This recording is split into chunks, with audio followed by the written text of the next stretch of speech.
What's up, good people? Mark Holmes here, and as always, I want to say thank you all for watching, commenting, subscribing, and being part of the Joe Boost Sports Report. Without you guys, as well as you ladies, you know that this literally does not work.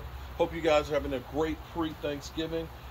Been busy trying to get the house together here for Thanksgiving and the holidays. Got my sweet potatoes up in there, cooking right now, and I'm going to do my baked beans and get that stuff out the way tonight. And get ready to get this Thanksgiving day going. Trying to get as much stuff done tonight so that way tomorrow, game time, I'll be live streaming starting with the Lions game while I'm cooking dinner too. So it's going to be a first here at the Joe Boost Sports Report. So actually it's warm enough. I don't know if it's going to be warm like this tomorrow. Heck, maybe I need to be outside. But anyway, the Cowboys are elevating Takk Mckinney from the practice squad. Recently signed Takk Mckinney to bring up. And this, of course, you know, a signing the Cowboys made, a guy, of course, familiar to Dan Quinn. And Dan Quinn, you can't argue with what Dan Quinn has done with this team and this defense. This defense, the #1 scoring defense in the NFL.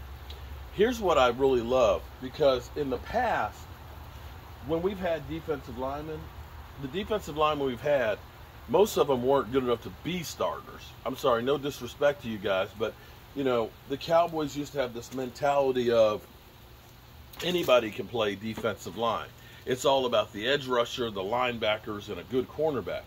But see, football is actually won, in my mind, in the trenches.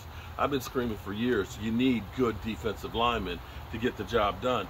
And the Cowboys have gotten some guys that are pretty good. We're still struggling with the run. I get that, but we did pretty good this past week against Dalvin Cook, although he was averaging 6.1 yards carry. But because they shut down everything else, that was the only thing they had.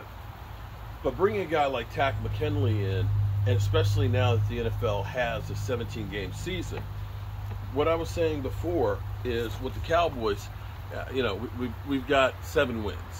You're pretty much guaranteed that you're going to go into the playoffs, okay? I mean, it is feasible that you have an epic collapse and don't make it, but pretty much you only need to win like 3 more games and you're in. And so what you need to be doing is trying to get the team as healthy as possible. And having extra defensive linemen that you can bring up, play a game. You can have a guy who might be a little bit nicked up, you know, that he can go ahead, like, you know, say a Carlos Watkins or something.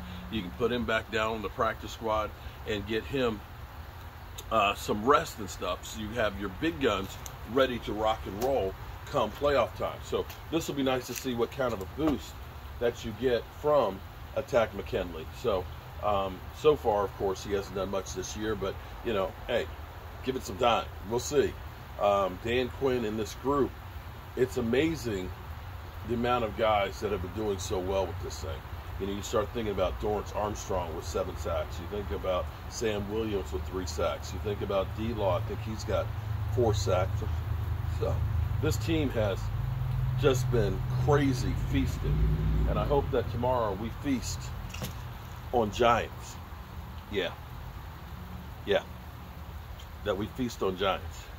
Anyway, try and get a little bit more of this done. It's hit about 57 degrees today. It was actually nice and warm. Got my wife's car washed for her. Got the front yard grass cut with the leaves and stuff, mulched up. Trying to clean a little bit out here so I can really just kind of kick back this weekend. All right, y'all.